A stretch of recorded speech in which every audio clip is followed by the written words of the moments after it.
Qui n'a pas rêvé un jour de franchir le cercle polaire pour en admirer les merveilles naturelles, des ours polaires gambadant sur la banquise aux aurores boréales ondoyant dans le ciel? Eh bien, désolé de te l'apprendre, mais l'Antarctique, pour sa part, n'est pas prête de recevoir des touristes. Pourquoi, me diras-tu? Plongeons dans le vif du sujet. Tout d'abord, où se trouve l'Antarctique? Il se situe dans l'hémisphère sud, plus précisément au pôle. L'océan austral l'entoure et la majeure partie du continent est recouverte de glace, ce qui en fait l'un des endroits les plus isolés et les plus froids de la planète. As-tu déjà rencontré quelqu'un qui ait visité l'Antarctique? Probablement pas. C'est l'un des endroits les moins visités du globe et seule une poignée d'explorateurs chanceux ont pu découvrir l'intérieur du continent, qui est principalement constitué de glaciers et autres champs de glace. Mais crois-moi, la faune et les paysages y sont extraordinaires. Pourquoi ne nous rendrions-nous pas en Antarctique? Tout d'abord, l'environnement y repose sur un équilibre incroyablement fragile et peut être facilement endommagé. De plus, il n'y a pas de population humaine autochtone sur le continent, de sorte que votre voyage reviendrait à visiter une immense île déserte. N'oublions pas non plus que c'est l'une des destinations les plus chères. Malgré tout, l'Antarctique n'est pas exactement gardé comme une forteresse, mais il est régi par un accord international, le traité sur l'Antarctique. Ce dernier a été négocié afin d'empêcher toute activité indésirable sur le continent et interdit certaines formes de tests effectués par les États membres. Mais la principale raison pour laquelle nous ne pouvons pas entrer comme ça dans l'Antarctique est que l'écosystème y est fragile et doit être protégé. Le traité stipule que l'Antarctique ne doit être exploité qu'à des fins pacifiques et qu'il doit être exempt de toute activité humaine susceptible de nuire à l'environnement. Les scientifiques n'ont pas fini d'en apprendre sur l'écosystème unique du continent, et notre activité ou nos machines pourraient perturber l'équilibre délicat qui y règne. Si tu as toujours envie de te rendre en Antarctique, sache qu'il n'est pas facile d'obtenir une autorisation.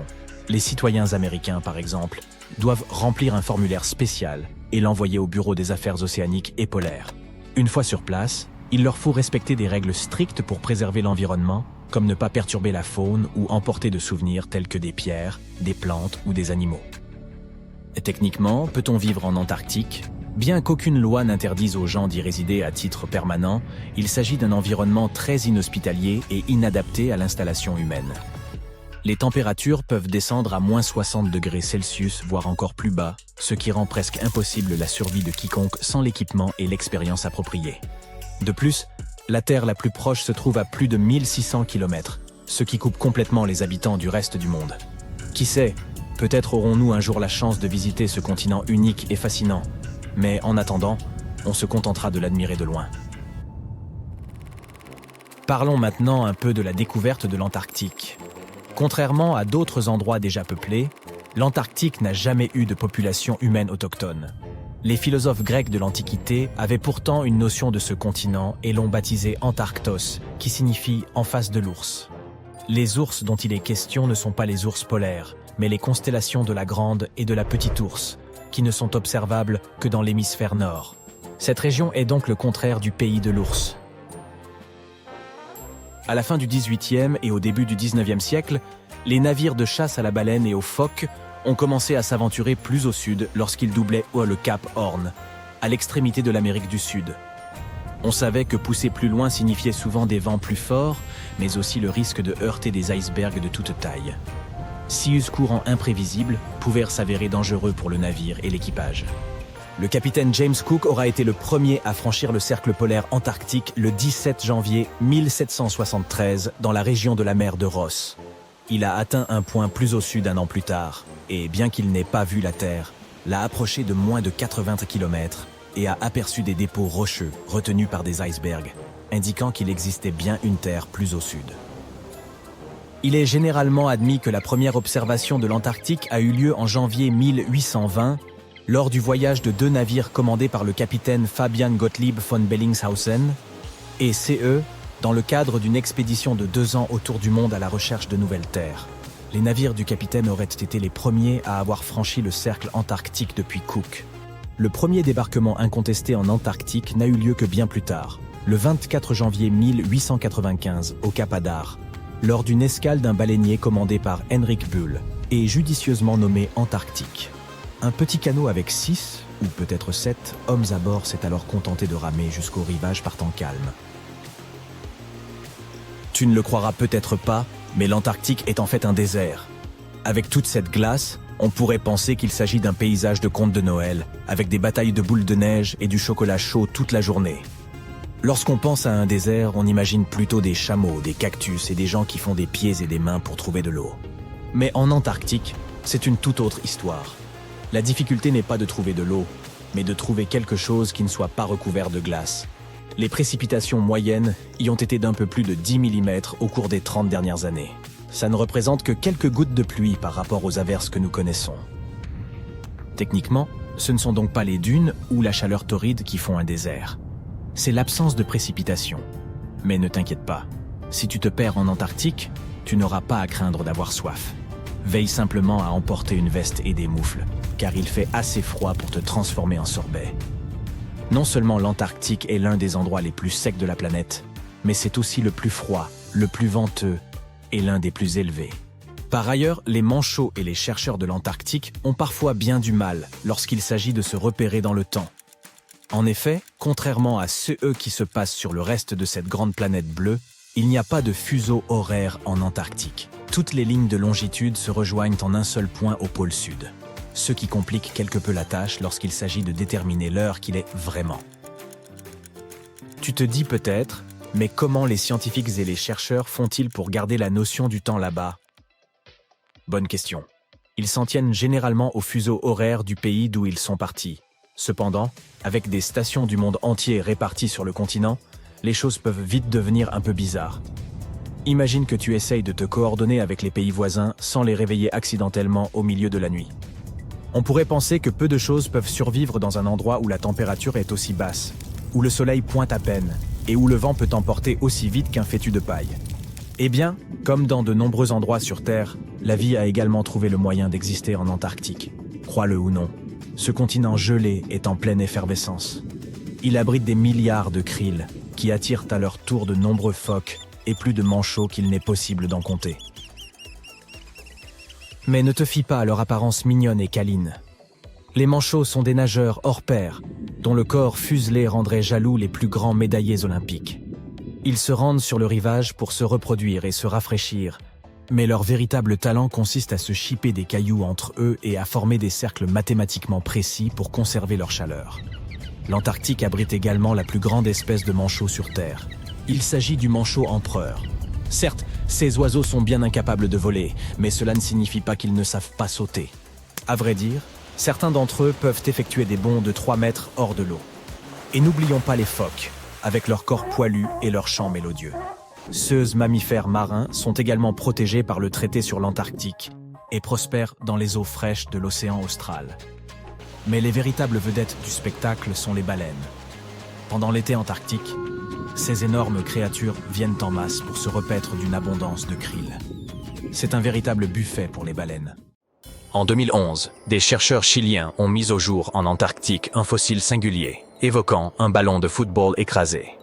Pendant près de 10 ans, ce spécimen est resté sans étiquette spécifique, posé sur une étagère du Musée national d'histoire naturelle du Chili. Dans le musée, on l'appelait « La Chose », un surnom inspiré de son apparence digne d'un film de science-fiction.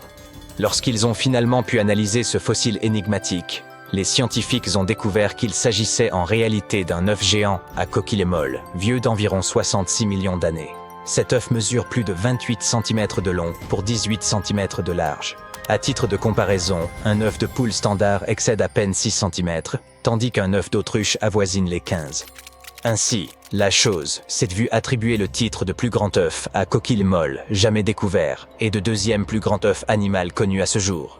Le seul œuf plus imposant était celui de l'oiseau-éléphant de Madagascar, une espèce disparue qui mesurait 1,5 fois la taille de Michael Jordan, soit 3 mètres. L'oiseau, bien sûr, pas l'œuf. Cet œuf, découvert en Antarctique, est également remarquable car il représente le premier œuf fossile mis au jour dans cette région du globe. La créature qui l'a pondu devait être un reptile marin gigantesque, tel que le mosasaure. Cette hypothèse étonne, car la plupart des scientifiques pensaient que ces animaux ne pondaient pas d'œufs. Cette découverte pourrait donc profondément modifier notre compréhension de ces créatures. Enfin, cet œuf est unique en raison de sa coquille fine et dépourvue de pores, un trait qui le distingue des œufs de dinosaures, typiques. Son apparence rappelle davantage celle des œufs de lézard ou de serpent, bien qu'ils proviennent d'un animal colossal apparenté à ces espèces. Aucun dinosaure ou reptile volant connu de cette époque et de cette région ne semble capable de pondre un œuf aussi énorme. Tout porte donc à croire qu'il s'agit bien d'un mosasaure, bien qu'il soit impossible d'en être totalement certain. Les scientifiques ont mené des recherches approfondies, étudiant 259 espèces de reptiles actuels, comme les lézards et les serpents, ainsi que leurs œufs. Grâce à ces analyses, ils ont estimé que la créature ayant pondu cet œuf devait mesurer au moins 7 mètres de long, sans inclure la queue, soit un monstre un peu plus grand qu'une girafe adulte. Durant la fin du Crétacé, il y a environ 105 à 66 millions d'années, cette région de l'Antarctique aurait pu servir de pouponnière. Des ossements de jeunes mosasaures et plésiosaures y ont été découverts, aux côtés de ceux d'individus adultes. En Norvège, des archéologues ont réalisé une découverte remarquable en retrouvant des dizaines de flèches, cachées dans la glace depuis près de 6000 ans. Ces flèches, révélées par la fonte d'une vaste plaque glaciaire dans les hautes montagnes, couvraient une superficie équivalente à 45 terrains de football. En 2014 et 2016, lorsque les étés ont été particulièrement chauds, les scientifiques ont exploré cette zone connue sous le nom de Langfon. Ils ont également découvert de nombreux ossements et bois de renne. Certaines flèches étaient intactes, tandis que d'autres étaient fragmentées. 5 pointes de flèches ont aussi été retrouvées autour de la zone en dégel. Ce site a révélé davantage de flèches que tout autre site glaciaire dans le monde. Parmi les 68 flèches identifiées, certaines remontaient à l'époque néolithique, tandis que les plus récentes dataient du XIVe siècle de notre ère. La glace agit comme une véritable machine à remonter le temps, conservant presque parfaitement ce qui s'y trouve. Langfon a acquis sa renommée comme l'un des premiers sites glaciaires jamais étudiés, après qu'un randonneur y a découvert une chaussure en cuir vieille de 3300 ans, non loin du bord. Les scientifiques continuent d'analyser ces lieux pour comprendre leur utilisation par les humains et les changements subis par les plaques glaciaires, de la Norvège à l'Amérique du Nord, au fil des siècles. Il y a environ 32 000 ans, un écureuil a enterré des graines près d'une rivière en Sibérie. Cela évoque-t-il à d'autres des souvenirs de l'âge de glace? Ces graines appartenaient à une plante aux délicates fleurs blanches, la Silène Stenophylla. Des milliers d'années plus tard, une équipe de chercheurs a retrouvé ces graines profondément enfouies dans le sol gelé, à une profondeur équivalente à celle d'un immeuble de 12 étages. Les graines étaient enfouies dans la glace, entourées d'ossements d'animaux comme des mammouths, des bisons et des rhinocéros laineux. Les graines les plus matures avaient été abîmées, peut-être par l'écureuil lui-même, mais certaines graines plus jeunes conservaient encore des tissus viables. Les scientifiques les ont minutieusement extraites et placées dans de petits récipients pour favoriser leur croissance. Et maintenant, la partie la plus incroyable. Ils ont réussi à faire pousser ces plantes. Leurs fleurs présentaient des formes légèrement différentes de celles de la même espèce qui poussent aujourd'hui. Au bout d'un an, cette plante de l'ère glaciaire a même produit de nouvelles graines. Ces résultats ont conduit les chercheurs à suggérer que le permafrost pourrait servir de réservoir d'un ancien patrimoine génétique, où des espèces disparues pourraient être retrouvées et ramenées à la vie. Des chercheurs, à bord d'un brise-glace en Antarctique, étaient à la recherche de baleines lorsqu'ils ont fait une découverte beaucoup plus surprenante. Une caméra placée derrière le navire, pesant autant qu'une voiture, a capté l'image de 60 millions de nids de poissons des glaces, répartis sur le fond de la mer de Weddell. Les nids, espacés d'environ 25 cm dans toutes les directions, s'étendaient sur une superficie de 240 km², soit légèrement plus que la taille de Washington, D.C. La colonie possédait même une limite bien définie, visible comme une ligne tracée dans le sable. Les scientifiques exploraient cette région pour étudier un site océanique particulier où l'eau était légèrement plus chaude que celle environnante. Dans cette eau réchauffée, ils ont observé de minuscules organismes, appelés zooplanctons, près de la surface. Lorsqu'ils éclosent, les jeunes poissons des glaces nagent vers cette zone pour se nourrir de zooplancton avant de redescendre vers le fond marin pour grandir et, à leur tour, se reproduire. Avec une telle abondance de nourriture, leur présence dans cette eau plus chaude semblait logique. Cependant, personne ne s'attendait à découvrir un nombre aussi impressionnant de nids de poissons des glaces, bien plus que ce qui avait été observé jusque-là. L'Antarctic Heritage Trust de Nouvelle-Zélande a découvert d'anciens négatifs dans une cabane en Antarctique.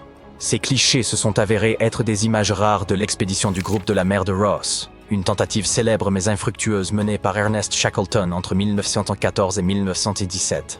Son ambition était d'être le premier à traverser l'Antarctique par voie terrestre, reliant la mer de Weddell à la mer de Ross en passant par le pôle Sud.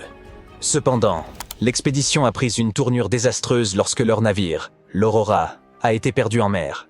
L'équipe a dû s'abriter dans la cabane d'un autre explorateur, le capitaine Robert Falcon Scott, qui avait lui aussi cherché à atteindre le pôle Sud en 1972, sans succès. Les négatifs, fabriqués en nitrate de cellulose, ont été retrouvés collés les uns aux autres dans une petite boîte. Le Trust a ramené les négatifs en Nouvelle-Zélande, où ils ont été soigneusement séparés, révélant 22 images jusque-là invisibles. Bien que de nombreuses photos aient été abîmées, certaines montraient des lieux reconnaissables autour du détroit de McMurdo, une région emblématique de l'Antarctique. L'identité du photographe reste toutefois un mystère.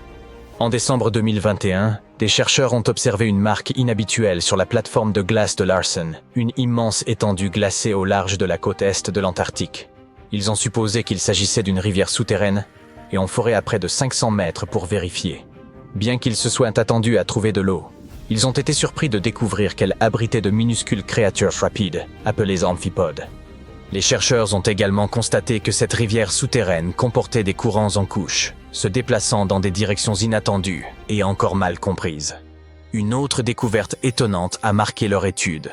Le 20 décembre de la même année, un volcan, le Hunga Tonga, est entré en éruption, et les ondes de pression générées par cet événement ont été détectées jusque dans la rivière gelée de l'Antarctique. Cette observation illustre les interconnexions étonnantes qui lient tous les phénomènes de notre planète, même dans les régions les plus reculées. Tu sais, la NASA n'explore pas seulement les étoiles, les planètes, les galaxies et les trous noirs. C'est difficile à croire, mais c'est vrai. L'agence américaine fait aussi des découvertes ici, sur notre planète. Alors, qu'est-ce que la NASA a découvert récemment? Y a-t-il de la vie sous la glace? Après avoir analysé des données, ils ont révélé que quelque chose d'incroyable se cachait sous la glace de l'Antarctique. Et cette découverte ne change pas seulement tout ce que nous savions sur l'ensemble du système hydrique de la Terre, mais elle pourrait aussi aider dans nos recherches sur la vie dans l'espace. L'existence de l'humanité pourrait dépendre de notre compréhension de l'Antarctique et de ses secrets. Ces récentes découvertes révèlent donc des informations vitales pour notre survie.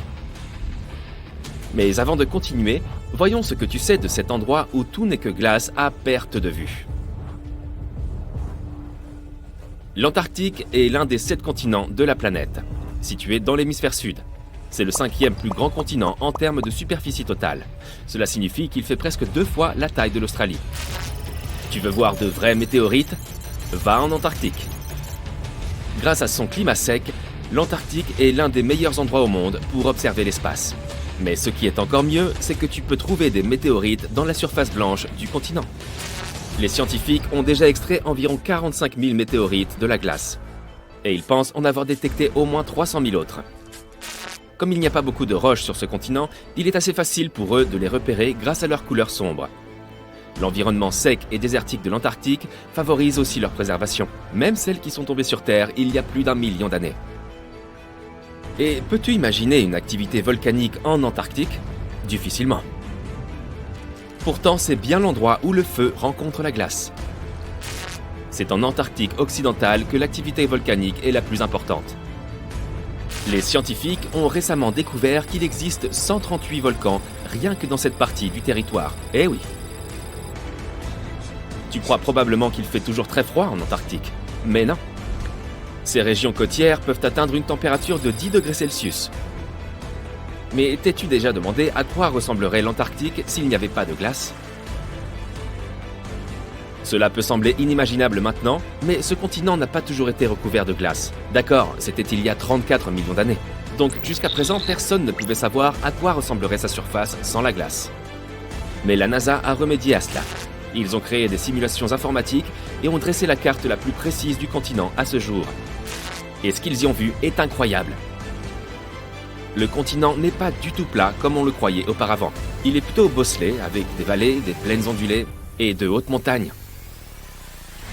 Mais ce n'est rien à côté de ce qu'ils ont découvert sous la glace de l'Antarctique. Alors, qu'est-ce que c'est? Roulement de tambour, s'il vous plaît. La NASA a trouvé 2 nouveaux lacs subglaciaires. Et ce qui est encore plus cool, c'est qu'ils ont repéré ces lacs depuis l'espace. Comment est-ce possible? Si ta réponse est grâce à des satellites high-tech, alors tu as raison. En 2003, la NASA a lancé un satellite appelé IceSat, qui a mesuré la masse de la calotte glaciaire et la hauteur des nuages et des aérosols. Le satellite a aussi permis de créer cette carte de l'Antarctique sans glace. En 2010, l'Agence spatiale européenne a lancé un deuxième satellite, Cryosat 2. Son objectif, suivre les changements d'épaisseur de la glace. Puis, en 2018, la NASA en a lancé un troisième, IceSat 2, pour prendre la relève d'IceSat. Il a mesuré l'élévation de la calotte glaciaire et l'épaisseur de la glace de mer. Il s'agissait du laser d'observation de la Terre le plus avancé de la NASA. Il a fourni des données de la plus haute précision. Et lorsque ces données ont été combinées avec celles des autres satellites, il a été possible de repérer ces deux nouveaux lacs près de deux autres de plus grande taille. Mais d'abord, comment est-il possible que ces lacs existent? L'épaisseur moyenne de la plupart des glaces de l'Antarctique est d'environ 1,9 km. Cependant, elle peut atteindre plus de 2,8 km d'épaisseur à certains endroits, surtout en hiver. On pourrait donc se dire qu'il n'y a rien en dessous. Mais la science nous dit le contraire. Ce n'est pas vraiment visible à l'œil nu. Pourtant, la glace du continent s'écoule lentement, mais constamment, et ce dans différentes directions sous la pression de sa propre masse. Mais pendant de nombreuses années, les scientifiques ne comprenaient pas comment l'eau se déplaçait. Cela a commencé à changer en 2007, lorsque les données recueillies par l'IceSat ont permis de comprendre ce qui se cache sous la surface. Ils ont découvert pour la première fois un réseau de lacs d'eau de fonte, tous connectés sous les courants de glace rapide de l'Antarctique. Et il y en avait des centaines. La glaciologue Hélène Amanda Fricker de la Scripps Institution of Oceanography a émis l'hypothèse que les changements d'élévation mesurés par l'IceSat se produisaient en raison de la dynamique de ces lacs. Ils ne retenaient pas l'eau de fonte de façon statique. Au lieu de cela, ils se remplissaient et se vidaient continuellement au fil du temps grâce à un système de canaux. Et au fur et à mesure, la glace au-dessus se soulevait et s'effondrait. Mais où allait toute cette eau? Dans l'océan, bien sûr. Et il s'en écoule beaucoup. Une étude récente, coécrite par Fricker, a révélé que l'écoulement des eaux d'un lac déverse pas moins de 750 milliards de litres dans l'océan en seulement 3 jours. D'innombrables mystères concernant les phénomènes naturels attendent encore d'être résolus. Mais la découverte de ces deux nouveaux lacs donne aux scientifiques une meilleure idée de la vitesse à laquelle la calotte glaciaire de l'Antarctique se modifie à mesure que le climat se réchauffe, ainsi que de la façon dont cela affecte les courants océaniques et l'élévation du niveau de la mer. Le cycle de remplissage et d'écoulement des lacs provoque également des fissures et des crevasses sur la couche de glace. Les informations que les chercheurs trouveront dans ces nouveaux lacs leur permettront donc de mieux comprendre ce qui se passe à la surface de la glace. Ils pourront aussi évaluer comment ce système de remplissage et d'écoulement influence la vitesse à laquelle la glace glisse dans les océans et les mers. Et cela signifie qu'ils pourront évaluer comment l'eau douce ajoutée peut modifier les écosystèmes marins. Cette découverte peut également nous permettre de savoir si la vie existe sous la glace. Génial! Les scientifiques ont foré à environ 1068 mètres dans la glace et ont découvert que les échantillons d'eau prélevés dans l'un des lacs contenaient environ 10 000 cellules bactériennes par millilitre. Un nombre aussi élevé de vie bactérienne est un bon signe, car cela signifie que les eaux glacées pourraient aussi abriter ces formes de vie plus développées, comme des micro-animaux. Et l'un de ces nouveaux lacs pourrait même être l'endroit où ils vivent. Mais le plus fascinant, c'est que ces nouveaux lacs pourraient les aider à comprendre si la vie est possible sur d'autres planètes. Les scientifiques pensent que la vie sous la surface gelée de la planète Mars, s'il y en a, pourrait correspondre au modèle observé dans les lacs de l'Antarctique. Il est donc possible qu'ils trouvent de nouvelles informations cruciales sur le type de vie qui a pu exister sur la planète rouge. Mais les hivers y sont plutôt rudes. La température la plus basse sur Terre est de moins 89,2 degrés Celsius. En 2010, la température est même tombée à moins 93,2 degrés Celsius. Et le ressenti de ce froid est bien pire en raison des vents forts et secs. Savais-tu que la superficie de la glace de l'Antarctique change aussi tout au long de l'année?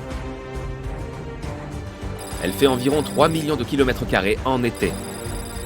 Mais en hiver, elle atteint 19 millions de kilomètres carrés. Pourtant, malgré ces changements, elle reste le plus grand morceau de glace existant sur Terre. Désolé l'Arctique, c'était bien tenté.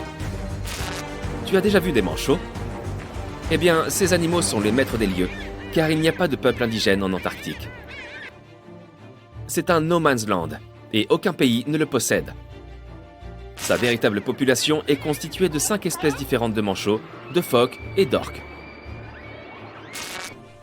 Malgré les conditions difficiles sur ce continent, tu peux aller y pêcher en touriste et y faire des recherches. Environ 5000 personnes résident sur le continent pendant l'été dans des stations de recherche. Mais quand l'hiver arrive, ce nombre diminue bien entendu, jusqu'à un petit millier. Enfin, la couche de glace de l'Antarctique représente 70% des réserves en eau douce de la planète. Imagine ce qui se passerait si elle fondait. Le niveau des mers, partout dans le monde, augmenterait de près de 60 mètres. Le pôle sud ne se limite pas à des manchots et une étendue infinie de neige. Un monde fantomatique y est enfoui. Observez, il se situe précisément ici sur le globe terrestre. Ne confondez pas l'Antarctique avec l'Arctique, qui se trouve au sommet de nos cartes, est bien plus petit et, disons-le franchement, bien moins énigmatique. La calotte glaciaire de l'Antarctique mesure de 2 à 5 km d'épaisseur, soit l'équivalent de 16 tours Eiffel empilées les unes sur les autres. Cette immense couche de glace masque les véritables reliefs et contours du sol antarctique. Nos connaissances sur ce continent mystérieux demeurent limitées, en grande partie à cause de l'omniprésence de la glace et de la neige. Nous ignorons encore la forme exacte et les dimensions précises de cette terre. Cartographier l'Antarctique sans outils titanesques est une tâche d'une complexité extrême. Les satellites, toutefois, ont appris à pénétrer la glace grâce à leurs caméras de pointe. Aujourd'hui, nous savons qu'un paysage ancien, colossal et spectaculaire repose sous cette neige, une sorte de fantôme du passé. Il y a environ 90 millions d'années, l'Antarctique était un lieu bien plus chaud. Ce territoire abritait une forêt tropicale luxuriante, riche en espèces végétales et grouillante de vie. Des rivières y coulaient, dessinant un paysage foisonnant. Puis la glace a tout recouvert. Ce bouleversement a eu lieu il y a environ 34 millions d'années, lors de la transition de l'Éocène à l'Oligocène, une période marquée par un refroidissement significatif de notre planète. C'était le début de l'une des nombreuses ères glaciaires. La Terre subsista, mais fut ensevelie sous une couche de glace et de neige de plus en plus épaisse. Pour l'œil non averti, l'Antarctique est devenu un désert blanc, vaste, uniforme et dépourvu de relief. Les millénaires passèrent, et l'épaisse calotte glaciaire continua de se mouvoir, polissant et transformant le sol. Au fil de millions d'années, elle modifia l'apparence du continent. Aujourd'hui, si l'on examinait le sous-sol, il ne subsisterait pratiquement aucun vestige du pôle sud originel, à une exception près. Dans les régions où la glace est exceptionnellement épaisse et presque immobile, comme en Antarctique orientale, elle joue un rôle inverse. Elle agit comme une couverture particulièrement dense qui protège le sol. En temps normal, des facteurs tels que le vent ou la pluie érodent progressivement le sol, modifiant ainsi sa forme au fil des siècles. Cependant, grâce à cette couche de glace protectrice, ces processus naturels ne parviennent pas à atteindre les strates sous-jacentes. Ainsi, le sol est demeuré presque intact pendant des millions d'années, comme s'il avait été figé dans le temps. Cette zone spécifique, située près des bassins subglaciaires d'Aurora et de Schmidt, est désormais surnommée le spectre du paysage antarctique. Cet endroit est resté presque intact depuis qu'il a été recouvert de neige. Il y a 34 millions d'années. Il constitue une empreinte historique unique, capable de révéler l'apparence du sol de l'Antarctique avant qu'il ne devienne ce désert glacé. Lorsque les scientifiques ont exploré l'Antarctique orientale, ils ont mis en évidence un fantôme fascinant. Des traces de rivières anciennes, diverses vallées, de petites îles énigmatiques, ainsi que 3 vastes formations terrestres en forme de U. Mais que signifient-elles exactement? Comme vous le savez, les continents de notre planète sont en mouvement constant, glissant sur un manteau de lave en fusion, comme des céréales dans un bol de lait. Au fil des époques géologiques, ils se sont rassemblés et séparés à maintes reprises. Il y a plusieurs centaines de millions d'années, un supercontinent nommé Gondwana réunissait plusieurs terres, dont l'Antarctique, qui formait alors une masse unique. Cependant, lorsque le Gondwana s'est fracturé, l'Antarctique a été soumis à de puissantes forces tectoniques. Des fragments de son territoire ont été arrachés les uns des autres et dispersés. C'est ainsi que se sont formés ces grands blocs de terre dissimulés sous l'épaisse couche de glace. Aujourd'hui, les scientifiques souhaitent approfondir l'étude de ce fantôme. Pour cela, ils envisagent de forer la glace, un peu comme on utilise une paille pour atteindre le fond d'un épais milkshake. Cette méthode leur permettra de prélever des échantillons de roches et de sédiments en profondeur, afin d'en apprendre davantage sur l'histoire et le climat de notre planète. L'Antarctique serait le 5e plus grand continent du monde, surpassant l'Europe entière ou l'Australie en taille et rivalisant avec l'ensemble de l'Amérique du Sud. Outre l'Antarctique oriental déjà évoqué, il abrite d'autres régions emblématiques, comme la péninsule antarctique, le pôle Sud, l'Antarctique occidental et la mer de Ross. Ce continent est en quelque sorte un immense terrain gelé, dont les paysages mystérieux et enfouis restent moins explorés que ceux de Mars. Ce que nous savons avec certitude, c'est que sans sa couverture de glace, il révélerait un monde riche en relief, composé de vastes montagnes, de gigantesques canyons et même de volcans en activité. Certains de ces volcans, d'une taille colossale, émergent au-dessus des épaisses couches de neige. Rien qu'en Antarctique occidentale, on en dénombre au moins 138, bien que seulement 8 ou 9 soient encore actifs aujourd'hui. L'un des volcans les plus fascinants est le mont Erebus, le plus méridional du continent et également le plus élevé, culminant à environ 4000 mètres. Sous l'épaisse calotte glaciaire, ce géant abrite des cavernes sous-volcaniques d'une beauté exceptionnelle, où les températures sont suffisamment douces pour rester en t-shirt. La péninsule antarctique s'apparente à un assemblage d'îles montagneuses profondément enfouies sous la surface. Elle est composée de roches volcaniques, relativement récentes, faisant partie de l'anneau de feu du Pacifique. Un cercle gigantesque, regroupant des volcans et des zones sismiques autour de l'océan Pacifique. L'Antarctique oriental, quant à lui, représente une région immense, presque aussi vaste que l'Australie. Il s'étend de la côte est du continent jusqu'au pôle sud. Sous ces glaces, on trouve des formations rocheuses extrêmement anciennes, dont certaines se situent dans la zone évoquée plus tôt. Vous savez sans doute que l'Antarctique est presque totalement dépourvu d'humains. Rien d'étonnant à cela, au regard de la température moyenne avoisinant les moins 43 degrés Celsius. Mais malgré ces conditions extrêmes et la désolation de l'endroit, la vie persiste, et devinez où? Dans les profondeurs de la Terre. En 2017, des chercheurs ont découvert des traces d'ADN d'algues, de mousses, et même de petits animaux inconnus dans de profondes grottes. Cela prouve que, malgré des conditions aussi hostiles, des écosystèmes uniques parviennent à prospérer dans des poches de chaleur isolées sous la neige. Une autre découverte incroyable a eu lieu sous la plateforme de glace de Ross, un écosystème florissant au sein d'une rivière souterraine. Les scientifiques soupçonnaient depuis longtemps que des lacs et rivières d'eau douce pouvaient exister dans le sous-sol antarctique. Un jour, un satellite a détecté une faille, et après avoir décidé de l'explorer, ils ont utilisé une foreuse alimentée par de l'eau chaude pour fondre la glace et s'y engouffrer. À leur arrivée dans ces profondeurs, ils ont plongé une caméra dans l'une de ces rivières cachées. Au début, ils pensaient découvrir simplement des rochers ou des formations similaires.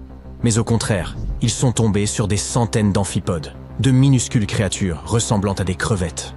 Les petites créatures se sont immédiatement regroupées autour de l'objectif, obstruant la caméra et empêchant les scientifiques de mener les observations prévues.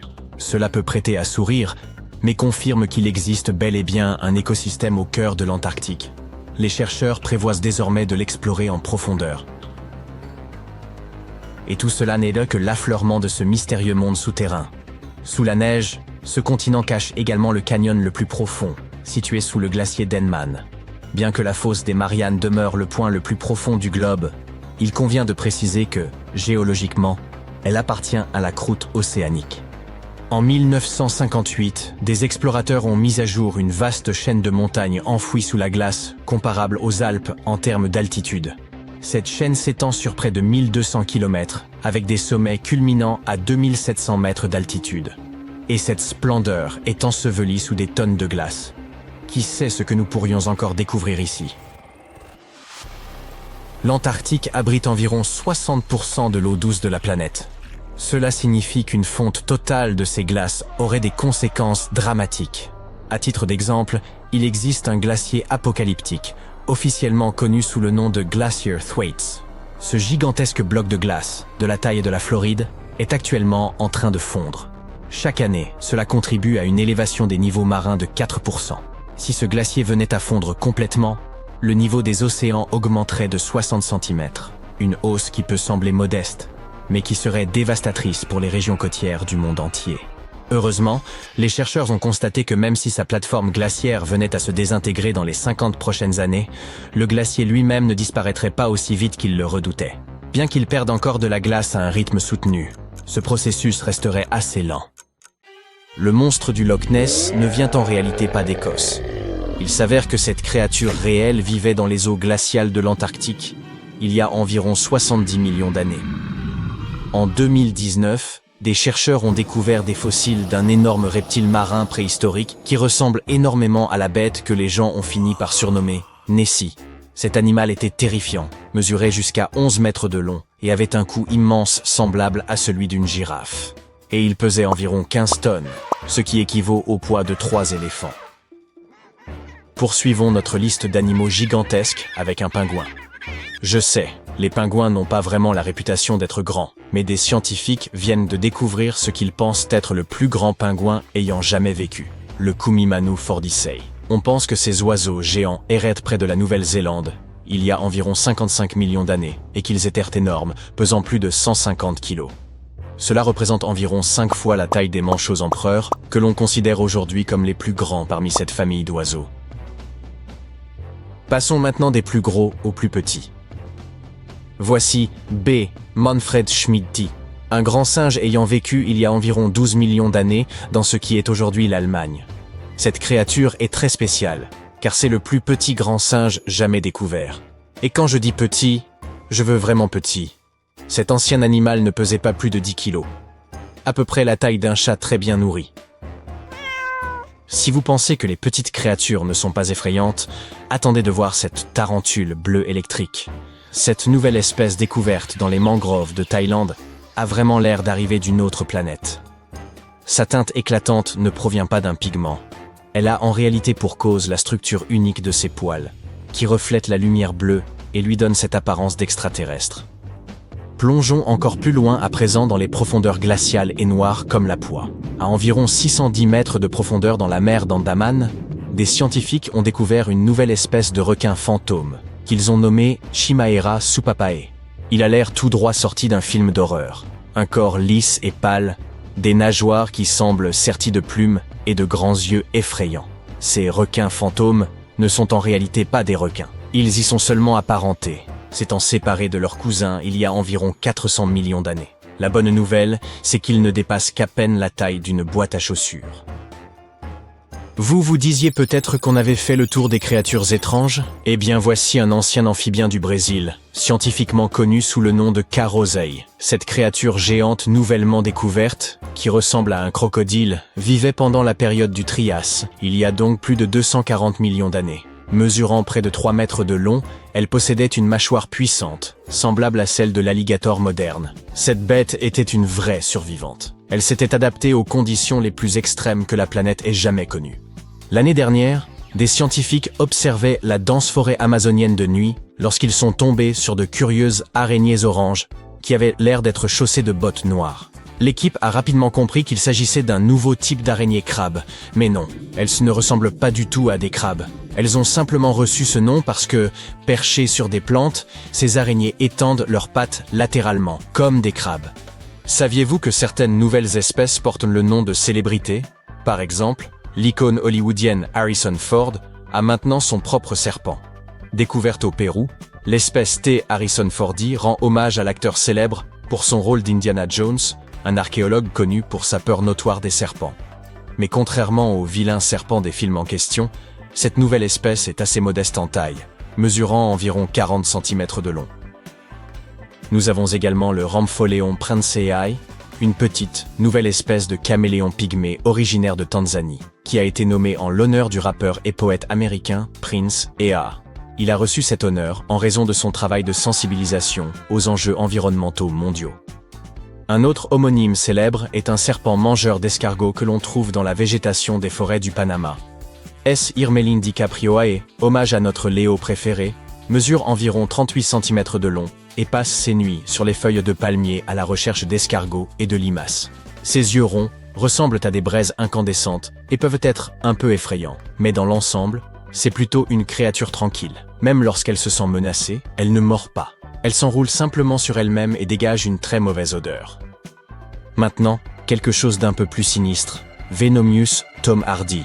Ce nom vous dit-il quelque chose? Eh oui. Cette nouvelle espèce d'araignée a été nommée en l'honneur de l'interprétation par Tom Hardy du célèbre personnage de Marvel, Venom. La raison? Les taches noires présentes sur l'abdomen de l'araignée rappelaient aux chercheurs le célèbre anti-héros. La plupart des araignées de cette espèce ont été trouvées en Australie, la nuit, assises sur des toiles complexes dans des zones forestières près de la côte. Lorsqu'on les dérange, ces bestioles effrayantes se cachent souvent dans des creux tapissés de soie de branches d'arbres. Nous avons également quelque chose pour les fans du Seigneur des Anneaux. Dans les eaux vastes et chaudes du fleuve Amazon, des scientifiques viennent de découvrir une nouvelle espèce de pacu. Ce poisson est un parent du terrifiant piranha, avec un régime alimentaire à base de plantes et des dents semblables à celles des humains. Il a été nommé Myloplus sauron, en raison d'une audacieuse marque noire verticale sur le flanc qui rappelait aux chercheurs le symbole de l'œil flamboyant du méchant Sauron de la saga épique de Tolkien. Attendez, est-ce un capybara bronzé ou un chien sauvage? Eh bien, en fait, c'est ni l'un ni l'autre. Il s'agit d'un cerf nain nouvellement découvert. Cette minuscule créature, à peu près de la taille d'un basset hound, se faufile à travers les forêts du Pérou. Ses grands yeux, son corps trapu et ses pattes courtes rendent cet animal tout simplement adorable. Ce joli petit cerf est le parfait opposé de ce que nous allons voir à présent. Cette créature d'apparence bizarre ressemble un peu à la bête aux 5 dents. Ces fossiles, découverts en Patagonie chilienne, ont montré qu'elle vivait à l'époque des dinosaures, il y a environ 72 millions d'années. Cette découverte est une preuve supplémentaire que des mammifères parcouraient bien cette partie de l'Amérique du Sud, à cette époque. En passant des forêts d'Amérique du Sud au désert d'Australie, nous rencontrons un dragon des sables connu scientifiquement sous le nom de Ctenophorus chacalpa. Avec sa couleur et son corps long et élancé, ce lézard semble tout droit sorti du film Dune. Découvert l'année dernière, ce dragon des sables se fond parfaitement dans les paysages brûlants du grand désert Victoria, dans le sud de l'Australie. Pendant plus de 10 ans, une créature aux grands yeux a réussi à se cacher des scientifiques qui s'aventuraient dans les montagnes du sud-ouest de la Chine. Mais en 2023, le groupe a finalement réussi à prendre quelques photos de cette grenouille qui ne correspondait à aucune espèce connue. Elles sont maintenant connues sous le nom de grenouille odorante de Leishan, une espèce qui mesure environ 5 cm de long et présente de petites bosses sur son corps vert gazon. Au large des côtes du Chili, nous avons récemment découvert un mont sous-marin presque 4 fois plus haut que le Burj Khalifa.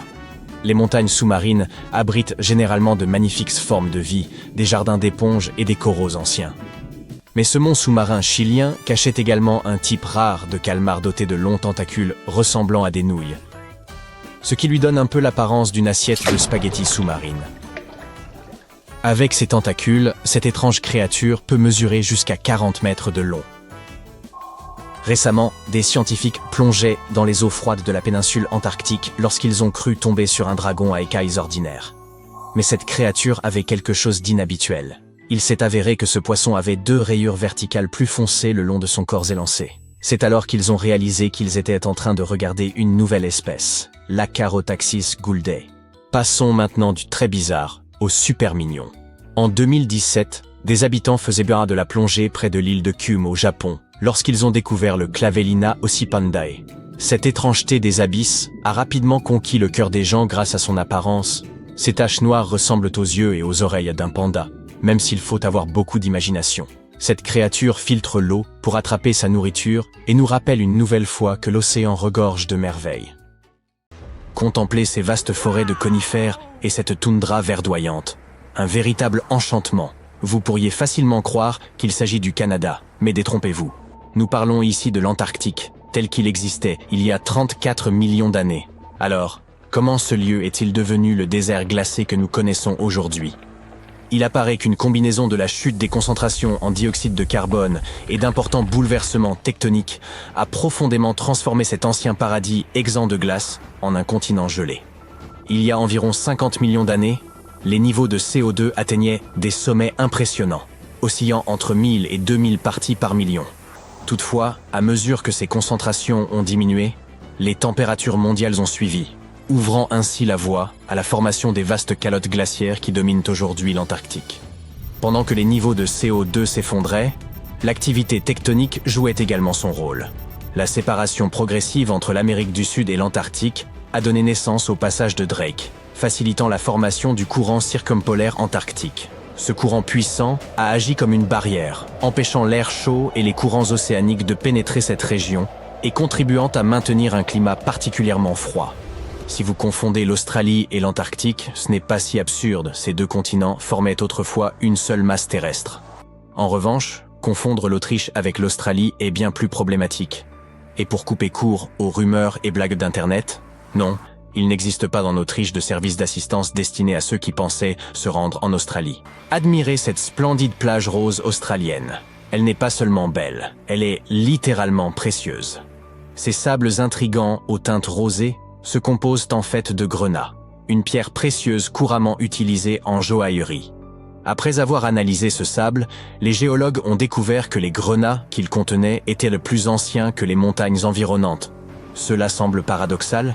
En réalité, tout s'explique. L'Australie n'a pas toujours été le continent isolé qu'on connaît aujourd'hui. Il y a des dizaines de millions d'années, l'Australie et l'Antarctique faisaient partie du supercontinent de Gondwana. L'érosion glaciaire a libéré des grenats, qui ont fini par se retrouver sur cette plage. Ces sables se sont formés à une époque où l'Australie méridionale était plate et soumise à un climat frais, bien avant que les montagnes n'émergent.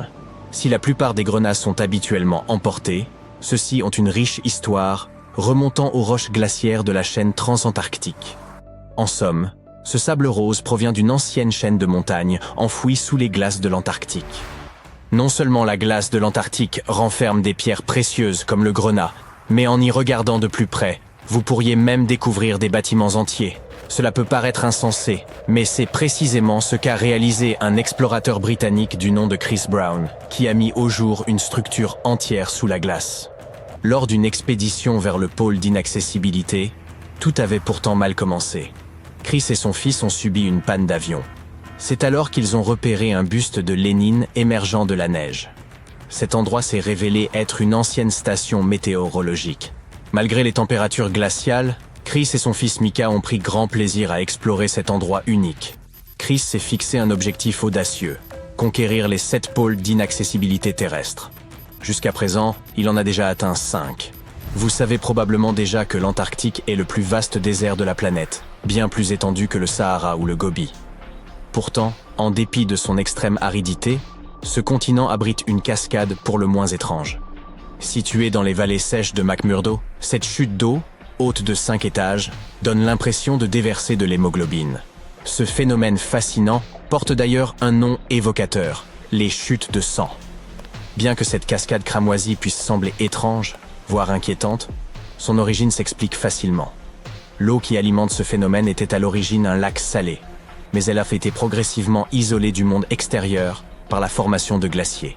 Aujourd'hui, cette eau millénaire repose à environ 400 mètres sous la surface et a atteint une salinité 3 fois supérieure à celle de l'océan. Chargée en fer, elle ne reçoit ni oxygène ni lumière. Lorsqu'elle s'infiltre à travers une fissure du glacier et entre en contact avec l'air, le fer s'oxyde, donnant à l'eau sa teinte rouge foncée, semblable à la de la rouille. On croit souvent à tort qu'aucune espèce d'insecte ne vit en Antarctique. Pourtant, ce n'est pas tout à fait vrai, car un minuscule moucheron, connu sous le nom de Belgica antarctica, y a élu domicile. Par ailleurs, on y trouve également quelques araignées. Ces araignées ne sont pas celles que vous trouvez nichées dans les coins sombres de votre maison. Ce sont des créatures marines qui vivent dans l'obscurité glaciale des profondeurs de l'océan Antarctique. Ces arthropodes étonnants peuvent atteindre une envergure d'environ 50 cm. Comme si leur taille n'était pas déjà impressionnante, elles respirent aussi grâce à de petites ouvertures situées dans leurs pattes. Si l'on vous demande quelle couleur vous associez à l'Antarctique, vous penserez sans doute au blanc, tout comme moi. Cependant, ce continent glacé peut parfois évoquer une tranche de pastèque. Cette neige colorée doit son aspect à une micro-algue robuste appelée Chlamydomonas nivalis. Lors des mois d'été en Antarctique, lorsque les températures remontent, ces algues libèrent des spores aux teintes éclatantes de rouge et de vert, donnant à la neige des couleurs vives et surprenantes. Toutefois, il est préférable de ne pas s'en approcher, car cette neige, bien que fascinante, est également toxique et absolument impropre à la consommation. La recherche de fossiles est toujours passionnante, Mais quand cela se fait dans l'un des lieux les plus isolés de la planète, l'aventure devient encore plus exaltante. Une équipe de scientifiques pluridisciplinaires a récemment réalisé une découverte exceptionnelle, ramenant plus d'une tonne de fossiles de vie marine ancienne, de dinosaures et d'oiseaux datant de la période du Crétacé supérieur, il y a environ 71 millions d'années. Leur périple a commencé par un vol vers l'Amérique du Sud, suivi d'une traversée de 5 jours du redoutable passage de Drake. Une fois arrivés en Antarctique, ils ont établi leur campement en utilisant des hélicoptères et des bateaux pneumatiques. Vous vous demandez peut-être, pourquoi rechercher des fossiles en Antarctique, malgré la glace omniprésente? En réalité, certaines zones révèlent à des affleurements rocheux selon la saison. L'équipe s'est rendue sur l'île James Ross, située sur la péninsule antarctique, durant les mois de février et mars. Il s'agit d'une période estivale où les roches de cette région, datant parfois de l'ère des dinosaures, sont exposées. L'expédition a porté ses fruits, avec la découverte de plus d'une tonne de fossiles remarquables. Les spécimens seront d'abord transportés au Chili, avant d'arriver au musée Carnegie d'histoire naturelle de Pittsburgh. Parmi ces découvertes, des fossiles datant d'environ 71 millions à 67 millions d'années, comprenant des escargots, des palourdes et diverses créatures marines, témoignent de la richesse de cet ancien patrimoine. Regardez ce ver marin intrigant. On pourrait imaginer qu'il vivrait à Los Angeles et deviendrait la star d'un film d'horreur, mais il préfère les eaux glaciales de l'océan austral, près de l'Antarctique. Ces vers impressionnants peuvent atteindre jusqu'à 20 cm de long et 10 cm de large. Cependant, leur apparence terrifiante est trompeuse. Des études montrent qu'ils jouent un rôle essentiel dans le maintien de l'équilibre des écosystèmes. Quant à leur tête, ne vous méprenez pas. Ce n'est qu'une gorge rétractable, pourvue de dents, qui leur permet de se nourrir efficacement. L'Antarctique regorge de créatures insolites et quelque peu effrayantes. Laissez-nous vous présenter le Promacocrinus fragarius. Contrairement à Patrick de Bob l'éponge, elle ressemble plutôt à une créature abyssale digne d'un film d'horreur. Imaginez, 20 bras sinueux, certains atteignant jusqu'à 20 cm, ornés de petites bosses étranges. De quoi donner des frissons? Non. En 2014, des chercheurs ont enfoui 34 sismographes sous la neige de l'immense plateforme de glace de Ross, une véritable plaque de glace de la taille du Texas, flottant sur l'océan austral. Ces appareils ingénieux ont capté un bourdonnement presque constant. Bien que ces sons, à très basse fréquence, échappent à l'ouïe humaine, les scientifiques ont réussi à les rendre audibles, et ils ont même partagé cet enregistrement étrange en ligne. Un glaciologue de l'Université de Chicago explique que si ce bourdonnement était perceptible par nos oreilles, il évoquerait une nuée de cigales, envahissant un jardin en plein été. Cependant, ces experts des glaciers ne cherchaient pas de son mystérieux, mais surveillaient la barrière de Ross, car le réchauffement climatique fait fondre la glace à une vitesse inquiétante, plus rapide encore qu'un sorbet sous le soleil estival. Les plateformes de glace jouent un rôle crucial, un peu comme des bouchons de sécurité, empêchant d'énormes masses de glace de plonger dans l'océan. Mais alors, d'où vient ce bruit incessant? Il est probablement causé par des vents puissants balayant les dunes glacées et générant ainsi des vibrations naturelles. Regardez cette pierre. À première vue, elle a tout l'air d'un de ces cailloux ordinaires que vous pouvez voir quand vous vous promenez sur la plage. Elle n'est pas particulièrement colorée, ni particulièrement lourde, environ 2 kg. Mais si je vous disais que cette pierre est née sur Mars, qu'elle a voyagé jusqu'à la Terre pour finalement arriver en Antarctique. Ah, maintenant l'histoire est bien plus fascinante. Alors, découvrons tout ça. La chercheuse Roberta Skor, qui a travaillé sur le projet ANSMET, ou Antarctic Search for Meteorites, du Denver Antarctic Programme, a trouvé la météorite en 1984. Si vous souhaitez déchiffrer le nom de ce voyageur de l'espace, je peux vous aider. Il s'agit tout d'abord de l'endroit où il a été trouvé, les collines d'Alan en Antarctique, ou Alan Hills. Ensuite, nous avons l'année de sa découverte et le numéro de l'échantillon. Si vous vous dites que notre amie Roberta a ramassé cette pierre en s'exclamant « Waouh, un morceau de Mars !», vous allez être déçus. Au début, il était totalement impossible de savoir d'où venait la météorite. Et quelque chose troublait encore plus les chercheurs. Ce caillou était très différent des autres types de météorites trouvés sur notre planète. D'accord, mais alors comment ont-ils finalement découvert qu'elle venait de Mars? Grâce à des traces de gaz similaires à ceux qui composent l'atmosphère de la planète rouge. Nous avons pris connaissance de sa composition grâce au courageux Viking Lander qui a effectué les analyses nécessaires in situ en 1976. Mais revenons à notre découverte. Elle est très particulière. Et pas seulement parce qu'elle vient de très loin. Parmi les quelques milliers de météorites trouvés sur Terre, seule une centaine provient probablement de Mars. Et même avec ça, notre petite est différente des autres et semble faire partie d'un groupe à part. Remontons donc dans le passé et retraçons l'histoire de cette voyageuse cosmique. Elle s'est vraisemblablement formée il y a environ 4 milliards d'années sur sa planète rouge natale. Un jour, qui n'était pourtant pas très différent des autres, la vie de ce paisible caillou s'est trouvée bouleversée. Un impact météorique l'a catapulté dans l'espace, et notre pierre a commencé son voyage de petit astéroïde. À l'époque, elle était bien plus grosse qu'au moment de sa découverte sur Terre. À un moment donné, elle s'est approchée de la Terre, et on dirait bien qu'elle a décidé d'explorer les lieux. C'est ainsi qu'il y a 13 000 ans, ALH a terminé son voyage spatial en entrant en collision avec notre planète. À l'heure actuelle, ce fragment martien est le plus ancien que nous ayons jamais trouvé. Mais au début, il n'était pas très populaire. Ce n'est qu'en 1996 que sa notoriété s'est soudainement accrue, à la suite d'une découverte révolutionnaire. Des chercheurs de la NASA se sont en effet interrogés. Ce fragment est manifestement très ancien. Mais pourrait-il avoir enregistré des traces de vie qui auraient pu prospérer sur Mars à l'époque où ALH était encore attaché à la planète rouge? Et devinez quoi? C'était une très bonne question. Ils ont détecté des traces de très fines particules de magnétite. Leur structure et leur composition chimique sont tout à fait similaires à celles des particules que l'on trouve sur notre planète.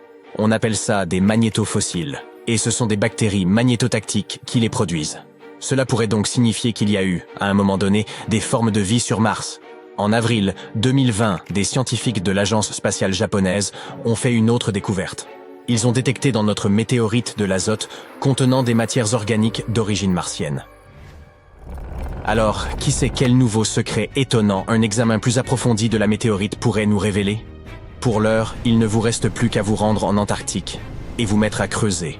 En effet, c'est un endroit idéal pour la chasse aux météorites.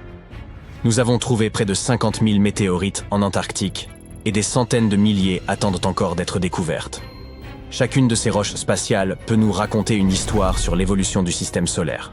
Par exemple, la toute première roche lunaire trouvée sur le continent glacé et désert a confirmé le fait qu'on pouvait trouver sur Terre des morceaux d'objets spatiaux plus gros que des astéroïdes. Imaginons que vous soyez inspiré et que vous décidiez de partir à la chasse aux météorites en Antarctique. Préparez-vous à relever de sérieux défis. Malgré leur abondance potentielle, trouver des roches spatiales n'est pas aussi facile qu'il n'y paraît. Vous devrez vous rendre dans des régions reculées et il n'est même pas certain que vous puissiez trouver quoi que ce soit. Il s'agit d'ailleurs d'un très gros problème. Les météorites sont en train de disparaître. Actuellement, les scientifiques trouvent environ 1000 météorites par an en Antarctique. Mais selon une nouvelle étude, environ 5000 météorites disparaîtraient chaque année. En cause, la hausse des températures. Inquiets, les chercheurs ont créé un modèle capable de les aider à déterminer où ces météorites sont susceptibles de remonter à la surface. Ce modèle est assez complexe, car il prend en compte la couverture neigeuse, la température de surface, la vitesse d'écoulement de la glace et même l'inclinaison du terrain. Les scientifiques ont ensuite effectué des simulations dans le cadre de différents scénarios de réchauffement. Et il s'est avéré que les météorites s'enfonçaient effectivement à mesure que les températures augmentaient. La surprise des chercheurs est évidente. Ils ne s'attendaient pas à ce que le changement climatique affecte autant leur travail. Même si ces régions sont en dessous du point de congélation, notre mode de vie participe à la destruction d'une archive cruciale du système solaire. Mais revenons à votre chasse aux météorites. Si vous voulez augmenter vos chances d'en trouver une, rendez-vous au pied des montagnes où la glace, qui s'écoule habituellement vers le bas, est forcée de remonter. Et n'oubliez pas d'emporter votre coupe-vent. Dans ces endroits, des vents puissants balaient la neige en exposant une glace bleu vif. Au lieu de fondre, cette glace ancienne peut directement se transformer en vapeur d'eau. Et c'est ainsi que l'on peut découvrir des météorites qui, autrement, resteraient cachées. Mais il faut se dépêcher. Les météorites à la surface disparaissent rapidement. Même lorsque les températures sont nettement inférieures au point de congélation, les roches peuvent encore absorber une partie de la chaleur du soleil et faire fondre la glace. C'est comme si elle créait des tunnels souterrains, ou sous-glaciaires, s'enfonçant et se dérobant à la vue de tous. Quelque temps plus tard, le régel ferme les entrées de ces tunnels, emprisonnant les météorites et rendant toute découverte impossible. Les scientifiques admettent qu'il est très difficile de trouver des méthodes efficaces pour repérer les météorites. Et si nous ne nous dépêchons pas de mettre au point de bonnes techniques, nous risquons de perdre entre 80 000 et 250 000 roches spatiales au total. Il n'est donc pas étonnant que les scientifiques se soient donnés pour mission de trouver davantage de météorites. Ils se concentrent sur les zones d'échouage. Il s'agit d'endroits où les météorites s'accumulent à la surface en raison des caractéristiques géologiques, de l'écoulement de la glace et des conditions climatiques. Comme vous le savez déjà, vous pouvez trouver des météorites sur la glace bleue sans couverture neigeuse. Les météorites sont donc faciles à repérer. Mais trouver ces points chauds relève souvent du pur hasard. Ou alors, il faut passer des journées entières à éplucher des cartes et des images satellites pour tenter de repérer les zones de glace bleue situées à proximité des stations de recherche. Permettez-moi de vous présenter Veronica Tolenar, glaciologue de formation, ainsi que son équipe. Ils sont passés à la vitesse supérieure en élaborant une carte intelligente de l'Antarctique. Pour ce faire, ils ont eu recours à l'apprentissage automatique et aux données satellitaires de la NASA, de l'Agence spatiale canadienne et d'autres organismes.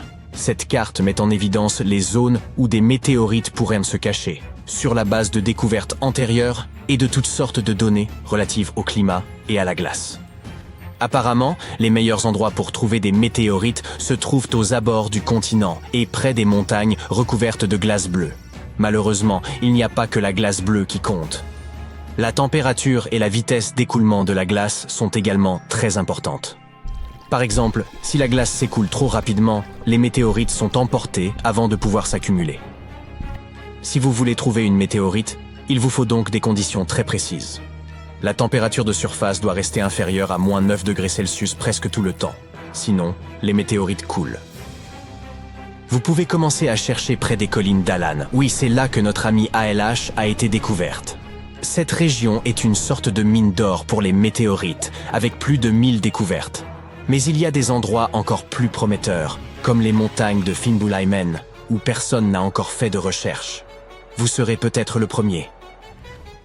Quoi qu'il en soit, grâce à cette nouvelle carte, les chercheurs ont mis au point un classement des meilleurs endroits pour la chasse aux météorites, ce qui permettra de mieux cibler les futures sorties sur le terrain. Et comme de nombreuses régions de glace bleue sont encore inexplorées, il y a des tonnes de météorites qui n'attendent que vous pour être découvertes.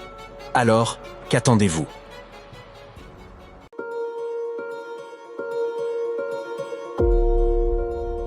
Durant les étés 2022 à 2023, plus de 100 000 personnes ont exploré l'Antarctique. Il s'agit pourtant du continent le plus élevé, le plus aride, le plus venteux et sans doute l'un des plus périlleux de la planète. Pourtant, il semble que l'idée d'y séjourner amuse certains, et le flux touristique ne cesse de croître. La plupart des visiteurs y accèdent par des navires de croisière, faisant escale sur la péninsule antarctique, une région plus clémente, aisément accessible et foisonnante de vie sauvage. Ils débarquent généralement à Field Bay, d'où ils empruntent des canots pneumatiques afin d'observer de près icebergs, baleines à bosse, manchots et orques. D'autres choisissent le kayak ou même un survol en hélicoptère de ce paysage immaculé.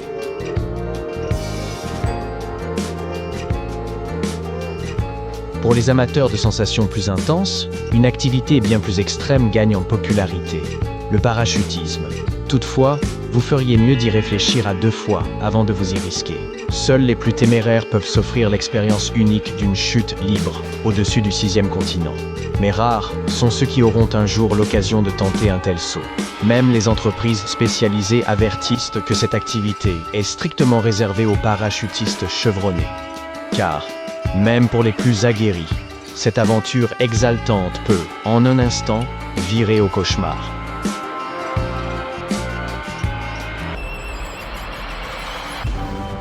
C'est exactement ce qui est arrivé à un groupe de 6 hommes en décembre 1997. En 30 secondes à peine, leur saut tant attendu s'est transformé en une lutte désespérée pour leur survie. Ce groupe était composé de 3 Américains, 2 Norvégiens et un Autrichien, tous des parachutistes confirmés. L'un d'eux, un ancien capitaine de l'armée de l'air, comptait à son actif quelques 750 sauts. Pour ces hommes, se jeter dans le vide au-dessus de l'Antarctique devait sembler n'être qu'une nouvelle aventure exaltante, ou peut-être même la quintessence de la liberté. Le début de leur périple s'était déroulé sans encombre. Parvenus au Chili, ils durent patienter 4 jours que les conditions météorologiques s'améliorent à Patriot Hills, le camp de base en Antarctique. En attendant, ils tuaient le temps à l'hôtel, guettant le moment du départ. Les parachutistes américains et l'Autrichien ambitionnèrent d'établir un record. Puisqu'ils n'étaient pas les premiers à sauter au-dessus du pôle sud, ils décidèrent d'innover. L'un d'eux proposa qu'au lieu de sauter individuellement, ils réalisent une figure de vol à 4, une pratique connue sous le nom de vol relatif, où les parachutistes s'agrippent les uns aux autres en plein ciel. L'idée séduisit tout le monde. Si tout se déroulait sans accroc, ils inscriraient leur exploit dans l'histoire. Hélas, rien ne se passa comme prévu.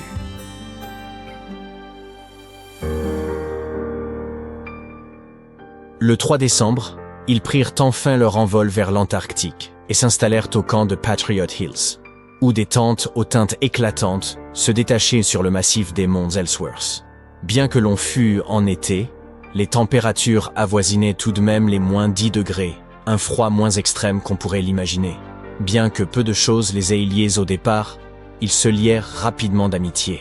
Il faut dire qu'ils vivaient une aventure hors du commun, unis par leur passion commune pour le parachutisme.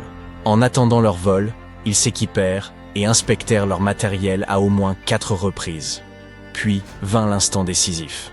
À bord de l'avion, alors qu'ils atteignaient 2400 mètres au-dessus du pôle, certains durent utiliser des bouteilles d'oxygène.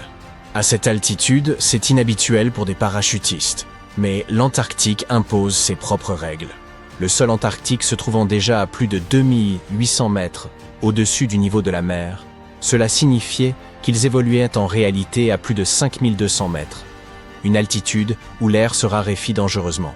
Un manque d'oxygène pouvait altérer leur lucidité, leur perception et leur réactivité. L'air raréfié représentait un autre danger. Avec moins de résistance, la chute s'accélérait, laissant peu de temps pour corriger une trajectoire ou stabiliser une position. Mais à cet instant, portés par l'excitation, ils n'avaient sans doute pas conscience des risques d'un saut au-dessus de l'Antarctique. Il était trop tard pour reculer. Au point de sortie, ils plongèrent tous dans l'air glacé, filant à environ 320 km/h. Pendant la chute libre, ils durent affronter des températures pouvant descendre jusqu'à -73 degrés. Ils étaient tout près d'établir un record en réalisant une figure en vol, leurs mains et pieds solidement accrochés. Mais un problème apparut. Michael Cairns, l'un des Américains, se sentit soudain désorienté. Sans aucun point de repère, il ne savait plus où était le haut ou le bas. Contrairement à un saut au-dessus d'une ville, où les bâtiments et les arbres offrent des références visuelles claires, l'Antarctique n'était qu'un désert uniforme à perte de vue. Soleil, neige et glace se confondaient en un blanc aveuglant, un vide total. Cairns jeta un coup d'œil à son altimètre et réalisa qu'il était déjà bien trop bas, sans doute à peine à 300 mètres d'altitude. À cette hauteur, garder le parachute fermé relevait de l'inconscience. Le record étant compromis, il s'agissait désormais simplement de rester en vie. Il se détacha de la formation et tenta de saisir le cordon de son parachute de secours. Mais l'ouverture automatique s'était déjà déclenchée, sans doute aux alentours de 180 mètres. À cette hauteur, impossible d'amortir correctement la chute. Il replia jambes et genoux, bascula en arrière et s'écrasa brutalement face contre la neige. Silence. Cairns, sonné, chercha ses compagnons du regard. Les 2 Norvégiens avaient réussi leur atterrissage sans encombre, mais les 3 autres n'avaient pas eu cette chance. 2 d'entre eux n'avaient même jamais eu le temps d'ouvrir leur parachute. À ce jour, nul ne sait avec certitude ce qui a causé la tragédie. Toutefois, la bouteille d'oxygène à bord de l'avion pourrait fournir un indice. Les 3 parachutistes ayant respiré de l'oxygène durant le vol ont survécu, tandis que ceux qui n'y ont pas eu recours n'ont pas eu cette chance. Comme mentionné plus tôt, le manque d'oxygène affecte le cerveau. On peut ressentir une euphorie trompeuse, mais l'hypoxie est insidieuse, car elle passe souvent inaperçue jusqu'à ce qu'il soit trop tard. Pendant sa chute libre, Cairns a tenté d'alerter ses compagnons que quelque chose n'allait pas. Il leur a fait signe, mais ils se sont contentés de lui sourire avant de poursuivre leur descente. C'était comme danser sur le pont du Titanic, au lieu de se précipiter vers un canot de sauvetage. Ils croyaient sans doute avoir encore du temps devant eux. Ont-ils été submergés par la montée d'adrénaline, ou étaient-ils déjà victimes des effets de l'hypoxie? Ces questions resteront à jamais sans réponse. Ce qui semble probable, c'est que le manque d'oxygène ait brouillé leur perception de l'altitude, les empêchant de réagir à temps. Le froid extrême n'aura fait qu'aggraver la situation. Des températures aussi basses peuvent altérer la prise de décision. Et à l'altitude du saut, il faisait environ moins 50 degrés Celsius. Avec la vitesse de la chute, le refroidissement éolien aurait pu donner l'impression d'un froid atteignant les moins 130 degrés.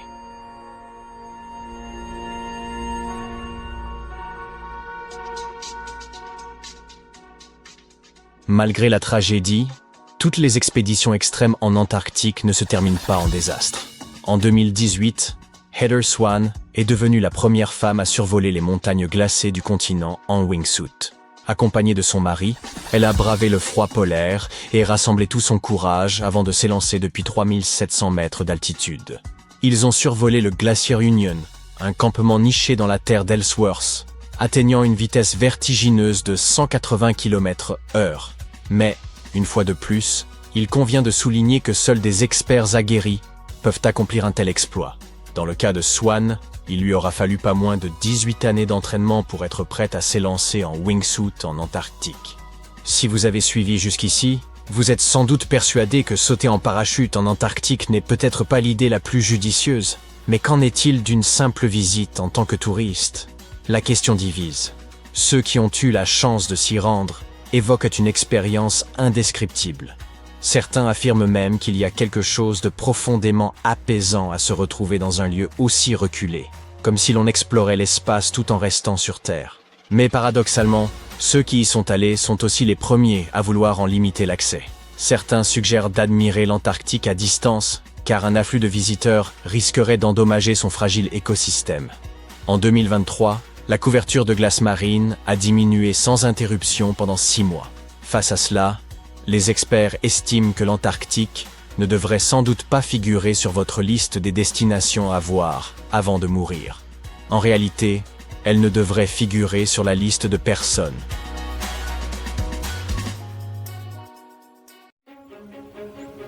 Vous plongez dans les eaux glacées et obscures de l'Antarctique. Une obscurité bleutée, presque surnaturelle, vous enveloppe, évoquant l'immensité de l'espace. Dans ces profondeurs inhospitalières, là où vous ne vous attendriez jamais à rencontrer une âme vivante, un bruit soudain et étrange surgit. Un cri semblable au cancanement d'un immense canard tapi dans les abysses. En 1960, des chercheurs ont capté pour la première fois ce son énigmatique, qu'ils ont baptisé Bioduck. Un choix ingénieux. Pendant des décennies, ils ont cherché à percer le mystère de son origine. Était-ce un kraken, un vaisseau spatial échoué au fond des mers, une créature marine inconnue ou un canard colossal? Les hypothèses, toutes plus fantasques les unes que les autres, se sont multipliées. Les océanographes ont repéré des sons analogues dans d'autres régions. Non loin des côtes ouest de l'Australie et aux abords de la Nouvelle-Zélande, ils ont enregistré des signaux similaires, bien que plus aigus, qu'ils ont nommés biogoose. Avec de telles appellations, l'atmosphère étrange et mystérieuse de cette histoire semble vite s'estomper. Ces sons n'étaient toutefois pas des événements isolés, mais se reproduisaient à intervalles réguliers. La fréquence des émissions suggérait à beaucoup une origine mécanique. Cependant, l'étude des océans au cours de la seconde moitié du XXe siècle était entravée par les limites technologiques de l'époque. Malgré ces défis, les chercheurs ont poursuivi leurs investigations sur Bioduck et Biogoose, mus par une insatiable curiosité scientifique. Au fil des années, l'accumulation de données a alimenté les spéculations, jusqu'à ce que les chercheurs percent enfin le mystère. Bioduck s'est révélé être une forme de communication biologique. En observant ces signaux répétés, les scientifiques ont noté qu'ils ne se superposaient jamais. Lorsqu'une source parlait, les autres demeuraient silencieuses. Cela laissait penser à une communication structurée. La question restait alors de savoir quelle créature marine utilisait un tel système, fondé sur des variations de fréquences sonores.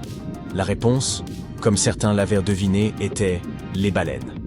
Les scientifiques ont comparé le son bioduck de l'Antarctique aux appels des baleines de Minke et ont relevé des similitudes frappantes. Les sons biogoose enregistrés au large des côtes australiennes et néo-zélandaises semblaient provenir d'autres espèces ou de jeunes baleines de Minke. Néanmoins, cette découverte n'a fait qu'amplifier le mystère. Quel pouvait être le rôle de ces sons ? Les baleines discutaient-elles de leurs repas ? Se moquaient-elles des humains qui enregistraient leur voix ?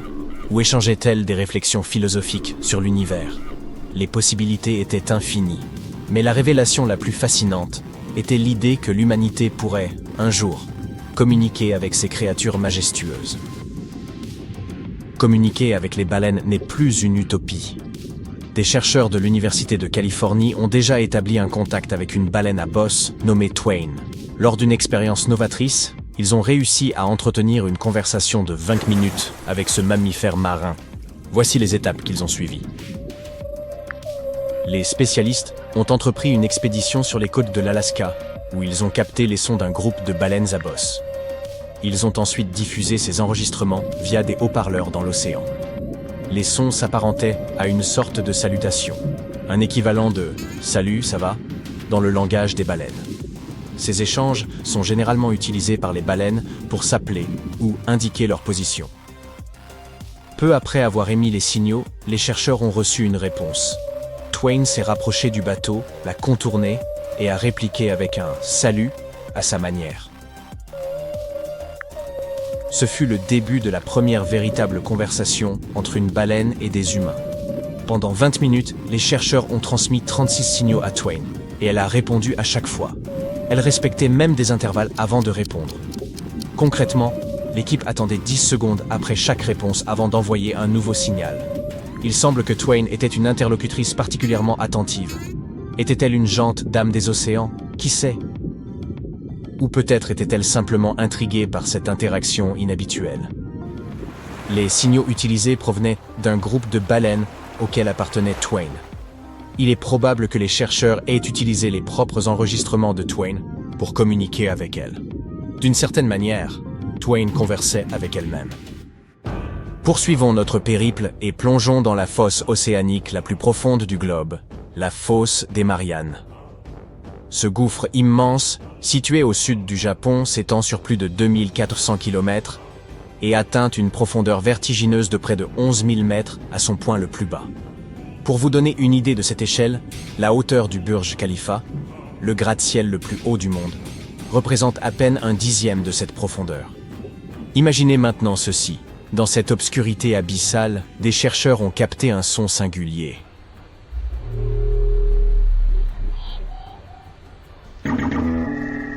Contrairement au bioduck, ce bruit évoquait une ambiance de science-fiction.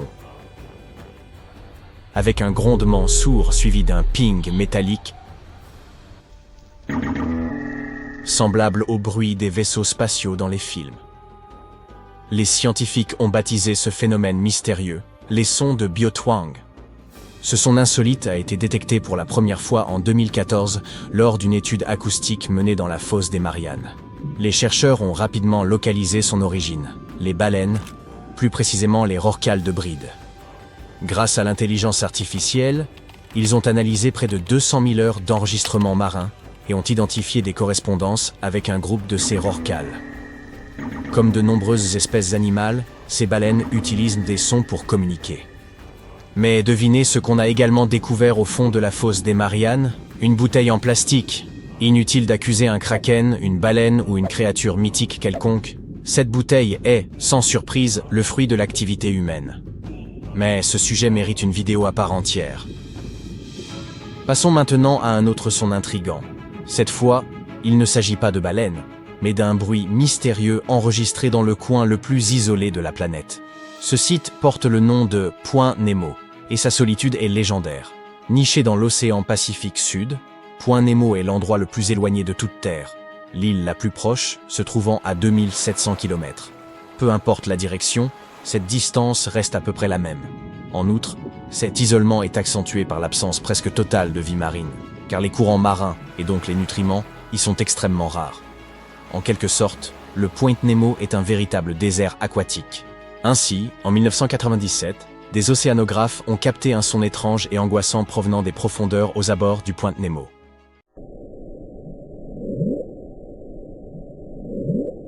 Ce bruit, aussi colossal qu'inquiétant, a été surnommé The Bloop.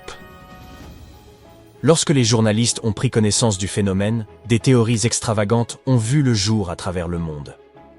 La plus populaire suggérait qu'un monstre marin gigantesque, peut-être un kraken ou une autre créature de légende, était à l'origine de ce bruit.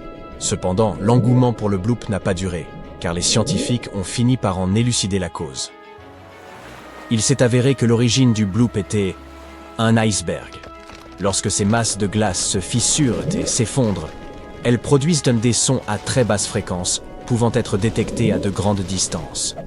Pour vérifier cette hypothèse, les chercheurs ont enregistré d'autres icebergs et ont entendu des sons similaires. À propos, le Point Nemo est si isolé que les agences spatiales y abandonnent leurs satellites en fin de vie. Ces objets tombent simplement dans l'océan, avec 99% de chances qu'aucun humain ni animal ne soit touché par les débris. C'est pourquoi cet endroit est surnommé le cimetière des satellites. Mais que se passerait-il si un vaisseau extraterrestre tombait un jour dans le Point Nemo? Et s'il y était déjà tombé et envoyait parfois des signaux de détresse à travers l'océan? Tous les mystères évoqués jusqu'ici ont été résolus. Que diriez-vous de terminer cette vidéo avec un phénomène qui demeure inexpliqué? Voici Upsweep, l'un des sons les plus énigmatiques jamais enregistrés dans l'océan. Ce bruit est constitué d'une série de tonalités ascendantes et courtes, répétées à des intervalles de quelques secondes. Le son a été détecté pour la première fois en 1991 grâce à des hydrophones déployés dans l'océan Pacifique. Initialement, les océanographes ont supposé qu'il pouvait être lié à une activité volcanique ou à des séismes sous-marins. Cependant, la nature saisonnière du son et les variations de son intensité en fonction des périodes de l'année ont rapidement invalidé ces hypothèses. Les chercheurs ont ensuite exploré des théories biologiques et ont reporté leur attention sur les migrations et les comportements des animaux marins au fil des saisons. Malgré toutes ces tentatives, l'origine de Upsweep reste inconnue. Certaines études émettent l'hypothèse qu'il pourrait être lié à des espèces de poissons ou d'autres créatures marines utilisant ces sons pour communiquer ou s'orienter. Mais aucune preuve n'a encore été apportée à ce jour.